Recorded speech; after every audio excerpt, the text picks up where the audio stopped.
Bonjour et bienvenue à toutes et à tous. Je suis très heureuse d'accueillir aujourd'hui Marie-Astrid. Bonjour à toi Marie-Astrid. Bonjour Charlotte. Marie-Astrid, tu es IPA, donc infirmière en pratique avancée, et du coup tu vas nous parler aujourd'hui voilà, du métier d'IPA de manière globale, mais surtout de ta mention à toi, parce que l'idée c'est vraiment de faire un focus sur ta mention.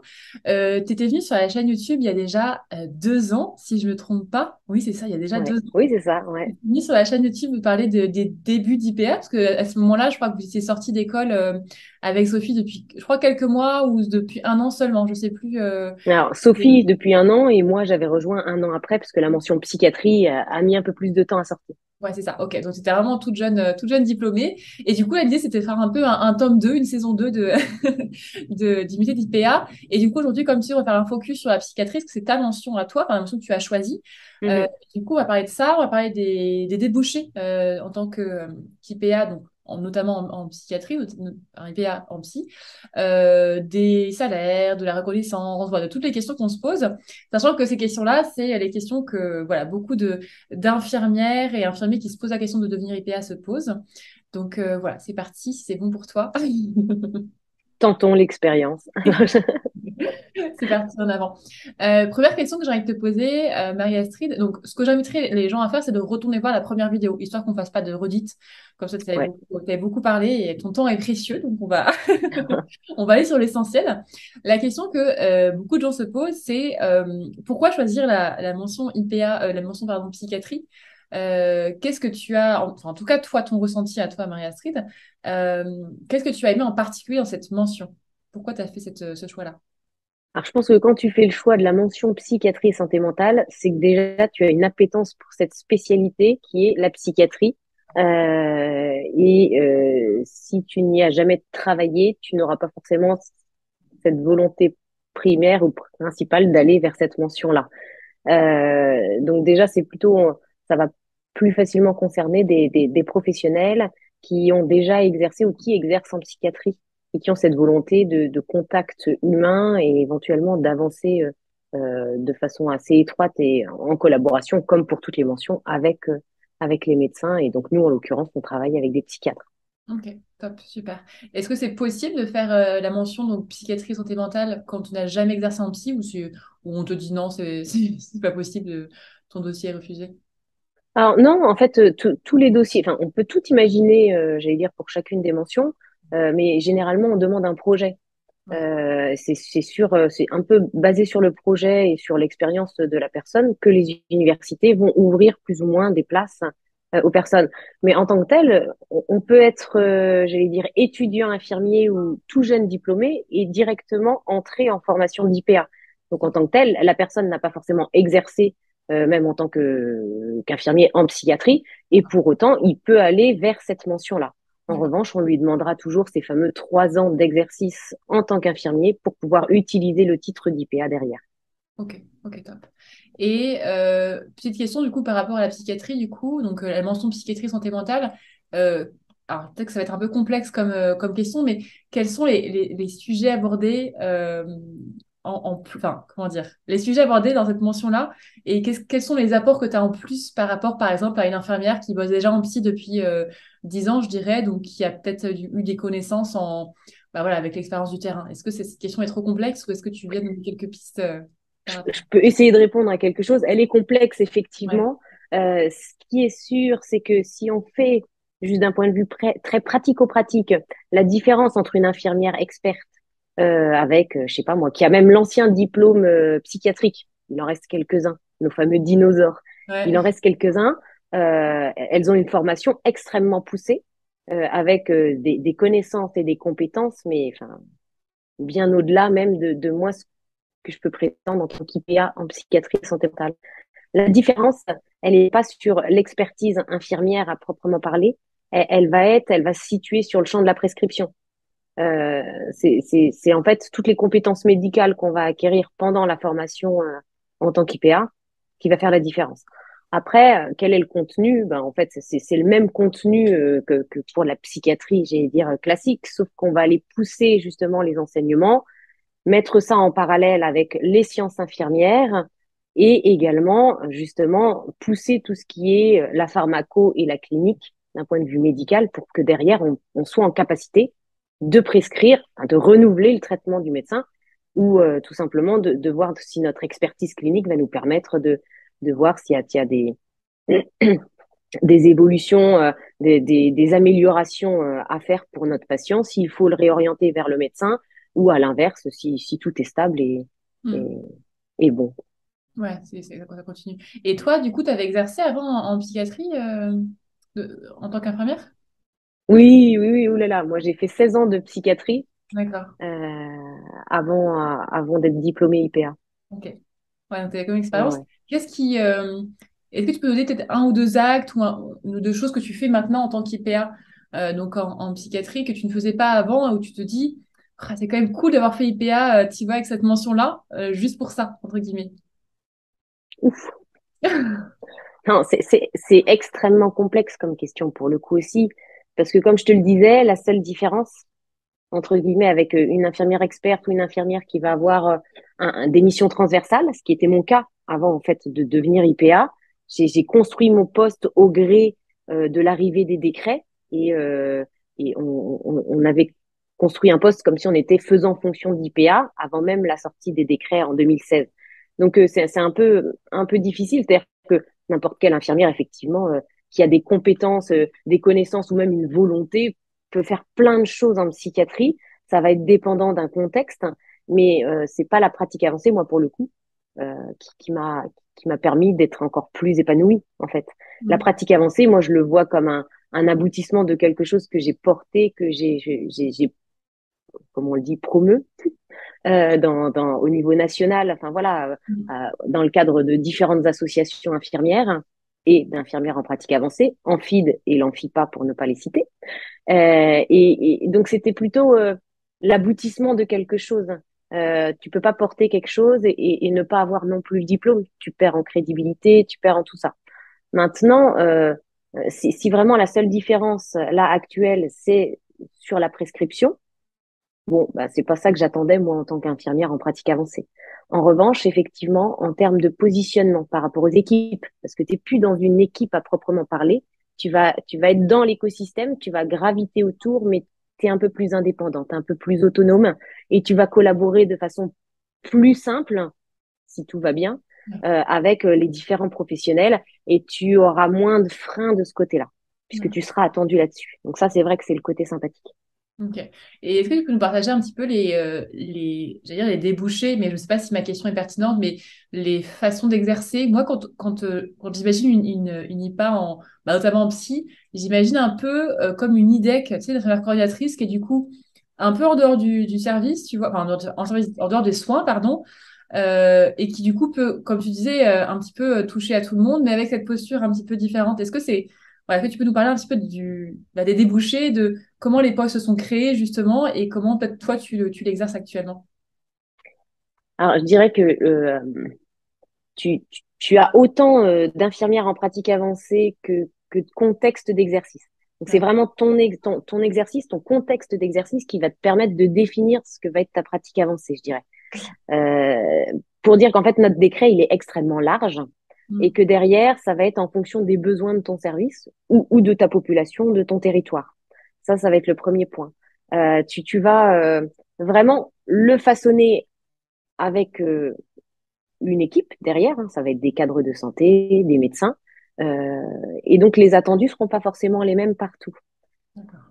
Dans, dans la majorité des lieux, on va dire qu'il y a une telle pénurie de psychiatres que beaucoup d'IPA sont attendus sur le champ de la prescription justement et du suivi de patients D'accord. Ok. atteints de pathologies chroniques.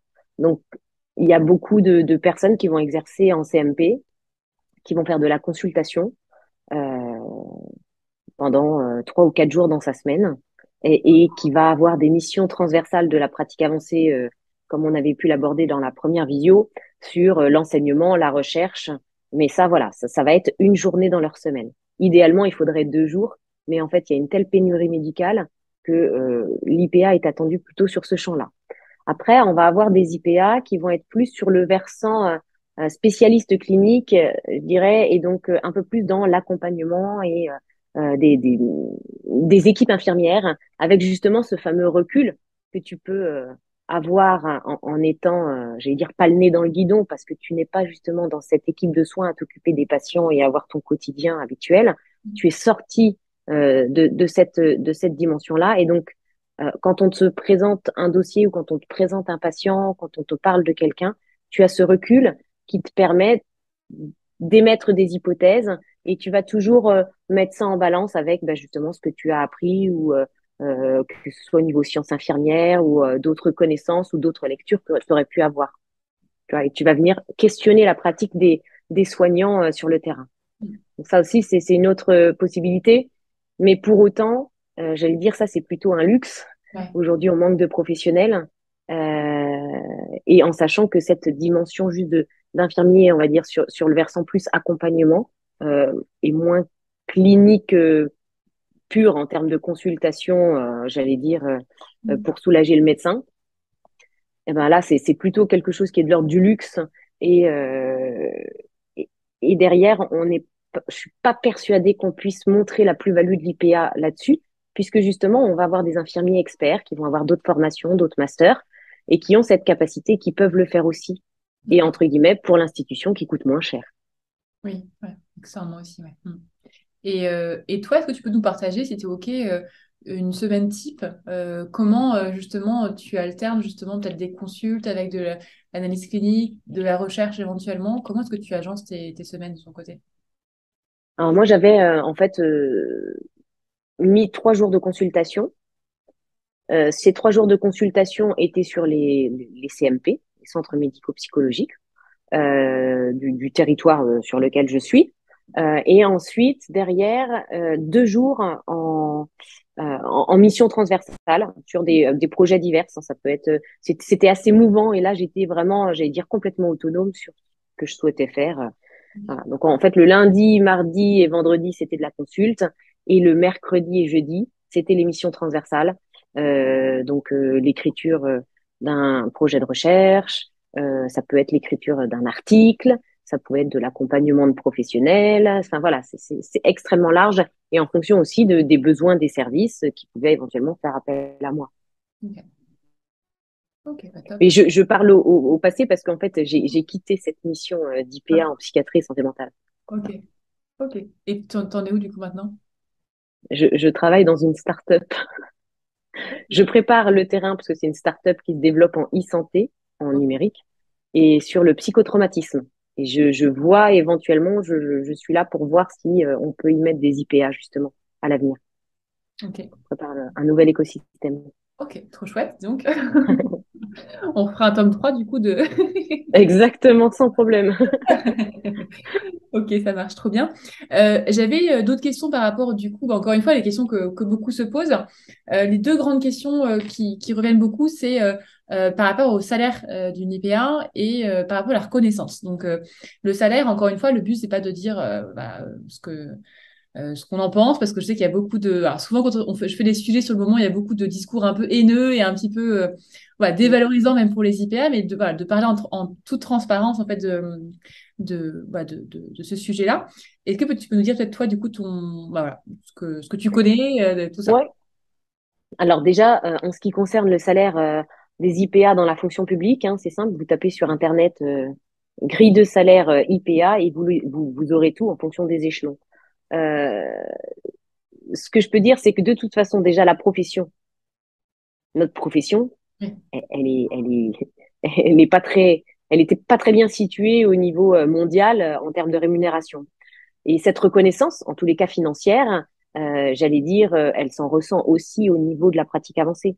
C'est-à-dire que c'est toute la profession qu'il faut tirer vers le haut et qu'il faut revaloriser. Ce qui a été débuté, entre guillemets, par le Ségur, mais qui n'est pas du tout une fin en soi. Si quelqu'un veut se reconvertir, ou en tous les cas monter en compétence, en se disant, bah, tiens, la pratique avancée, ça va m'amener de l'argent, fausse route. Très clairement, c'est une fausse route. Je pense que j'ai dû gagner 15 euros de plus sur ma fiche de paye Hum, pour une reconnaissance et surtout une prise de risque, puisque derrière, je renouvelle un traitement et je suis pénalement responsable. C'est pas le médecin qui est responsable, c'est moi. Et donc, du coup, je suis pas sûre que si on calcule juste d'un point de vue financier, je suis pas sûre que le calcul soit bon. Ok. Ça, c'est, voilà. Mais j'allais dire, c'est structurel à Ouais. toutes les professions de santé actuellement. Et ça, je te dis ça au niveau hospitalier, donc avec ces fameuses grilles, mais au niveau libéral, c'est exactement la même chose. Des infirmières en pratique avancée en libéral sont obligées actuellement d'avoir une activité mixte, donc IDEL, IPAL, donc avoir l'espèce de double casquette extrêmement inconfortable, avec la problématique je sais plus comment ils appellent ça, mais de concurrence, de non-concurrence, donc elle peut pas s'adresser des patients et vice-versa.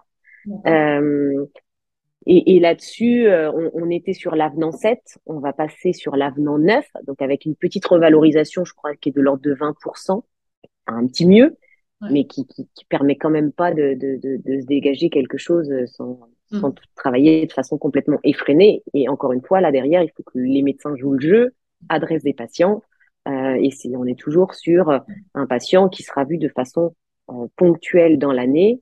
Alors maintenant, il y aura effectivement avec l'avenant 9 qui n'est pas encore sorti, la possibilité de télésoins et de téléexpertise. Voilà, il y a cette notion-là qui vient s'intégrer, donc en intégrant un peu plus de numérique.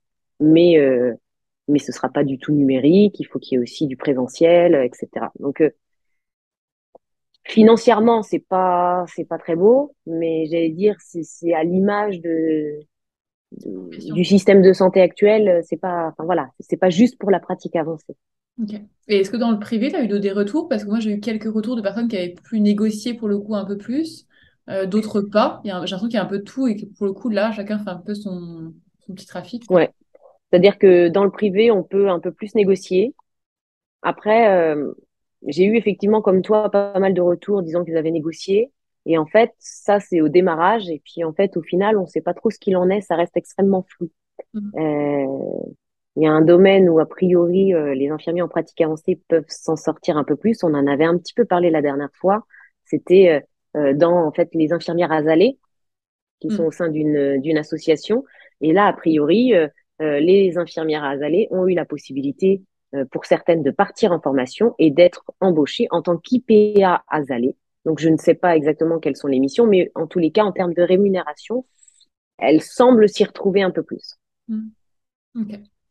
Donc, en fait, ce qu'il faut retenir, c'est qu'en fait, il faut pas faire ça pour l'argent du tout. Enfin, un peu comme infirmière, tout finalement. C'est ça, c'est Il faut ça. vraiment attendre autre chose, Mm, plus des compétences, la montée en compétences, etc. Mais rien au niveau, enfin, rien ou pas grand-chose au niveau salarial, quoi. Enfin, au niveau c'est rémunération. ça. Je dirais même que s'il y a un épuisement professionnel, qu'on se dit, tiens, je vais partir en formation, ça va me faire sortir la tête de l'eau.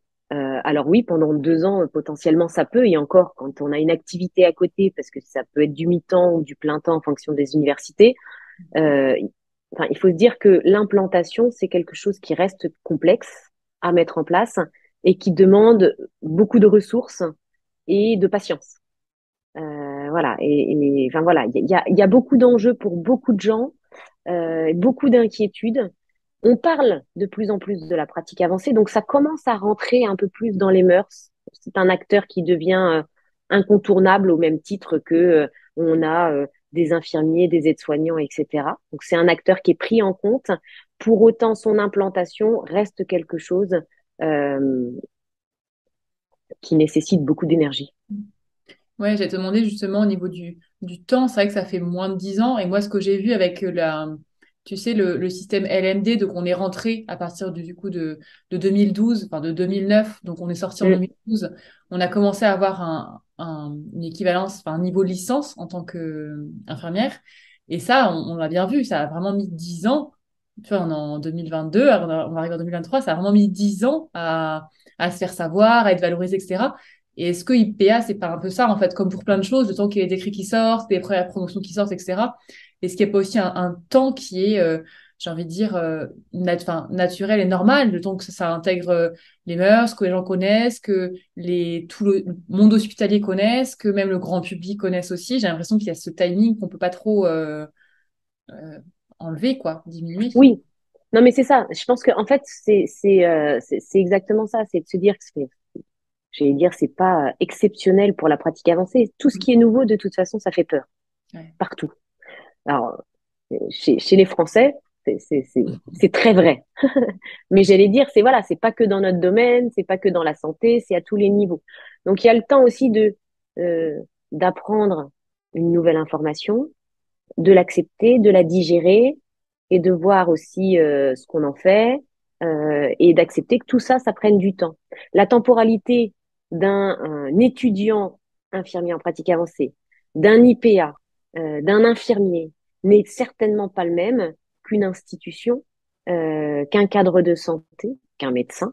On a chacun nos priorités. Donc ça aussi, c'est apprendre à se dire, bah oui, c'est pas parce que je suis diplômée que tout de suite, en fait, tout va se dégager. Non, si en 2 ans, de formation, ça n'a pas plus évolué, ça va mettre encore du temps.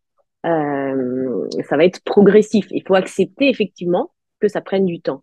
En même temps, ça permet à la personne qui est en face, justement, de découvrir quelque chose de nouveau, de se l'approprier, de l'accepter.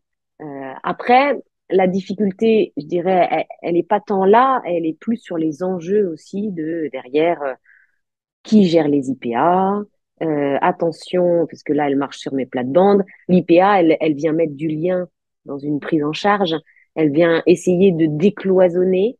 Et donc, du coup, bah, ça, c'est quelque chose qui peut aussi inquiéter. Elle a des missions qui sont partagées avec les médecins, avec les cadres, avec les infirmiers, enfin voilà, avec différents professionnels. Et l'idée, c'est que chacun y trouve sa place. C'est pas de prendre la place de l'autre. Et c'est pas de dire, bah, toi, tu as été experte pendant 20 ans, mais moi, je suis IPA, donc c'est moi qui prends ta place. Non, bien sûr que non, c'est vraiment pas ça. Mais dans l'imaginaire des gens, c'est ça. Oulala, ça va venir bousculer ma pratique et elle va venir prendre le seul truc qui m'intéressait dans ma pratique actuelle. Enfin, voilà. Donc, il faut aussi prendre le temps de communiquer, d'expliquer les choses. On est là pour le patient Mm. et on est là pour faire mieux. De toute façon, encore plus en psychiatrie, on ne peut que faire mieux avec le peu de moyens qu'on a et on sera enfin, on peut être plusieurs. Hein. Je crois il y a besoin d'ailleurs d'être Ouais. plusieurs pour pouvoir améliorer notre système et le parcours du patient. Mm. Et toi, justement, donc là, ça fait 2 ans qu'on s'était vu en visio, qu'on avait fait une vidéo ensemble. Toi, ça faisait déjà 2 ans et demi que tu étais dans la boucle du coup d'IPA. Mais Mm. avant, comme tu disais, tu as aussi monté des projets, notamment, on avait parlé dans la première vidéo, tu as monté Amphipa, donc l'Association nationale des IPA. Tu as Pas vu, toute seule, hein, je précise. pas toute seule, oui, pardon, oui, pas toute seule, tu faisais partie, pardon, des Des personnes membres. qui ont monté Amphipa. Ouais. Euh, est-ce que tu vois les choses évoluer du coup justement?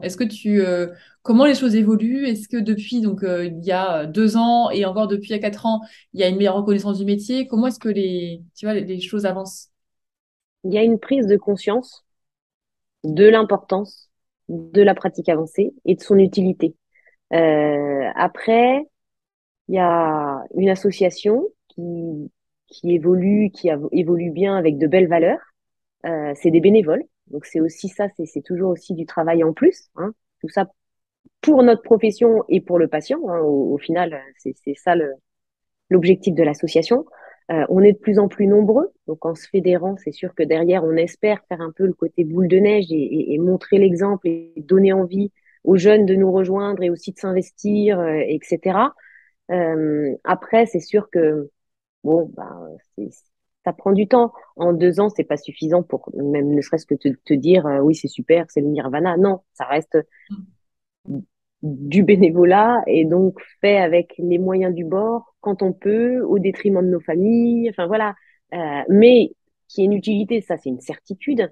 Qui est des avancées, bien sûr, que ce soit au niveau du gouvernement, que ce soit au niveau des institutions. On est souvent alpagué ou en tous les cas on nous demande de l'aide. On est là pour accompagner, pour aider les jeunes qui souhaitent éventuellement se lancer dans ce parcours-là.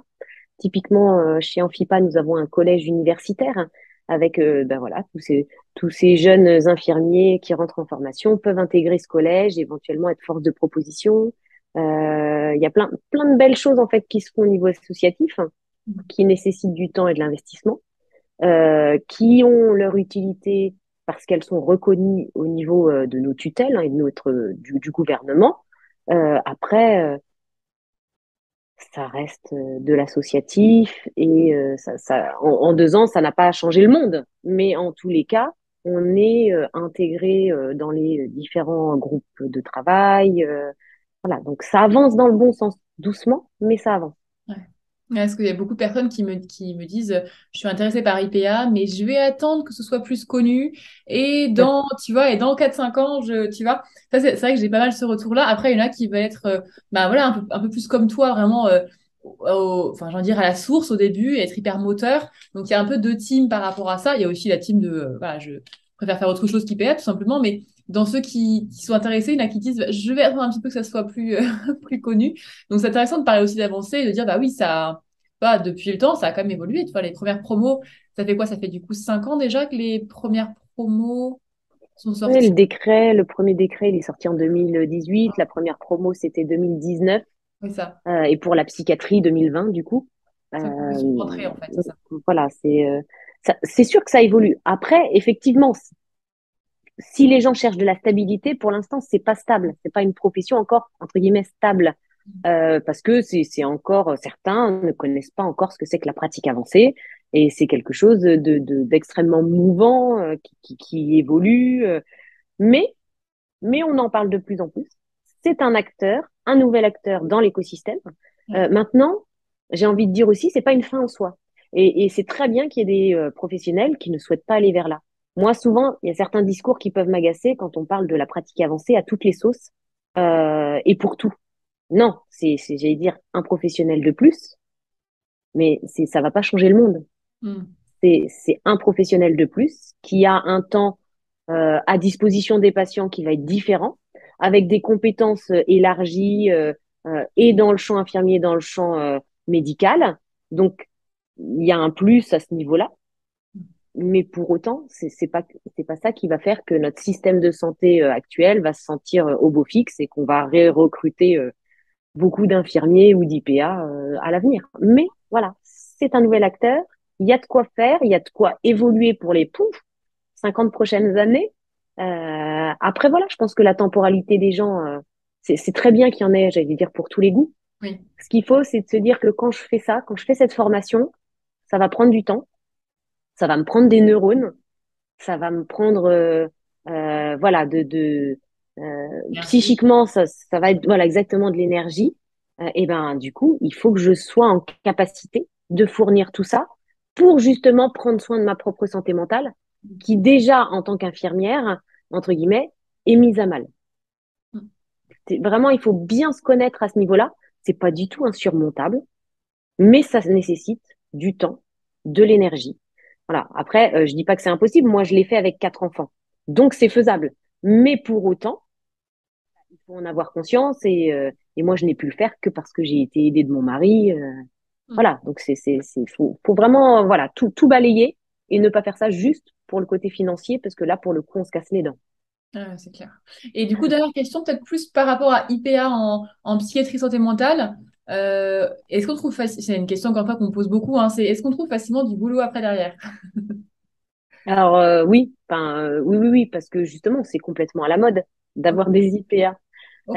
Et d'autant plus que maintenant, on est en train de, enfin, le gouvernement est en train de voir pour que justement l'infirmier qui part, par exemple, en formation d'IPA, Oui. eh ben, elle soit remplacée. Donc, il y a un budget, j'allais dire, pour la pratique avancée. D'accord. Et les premiers IPA bougent aussi, restent pas forcément sur leur établissement. Donc, il y a des postes. Moi, je sais qu'il y a des postes qui sont ouverts à différents endroits. Donc, oui. Ok. Super. Bon, bah, c'est rassurant.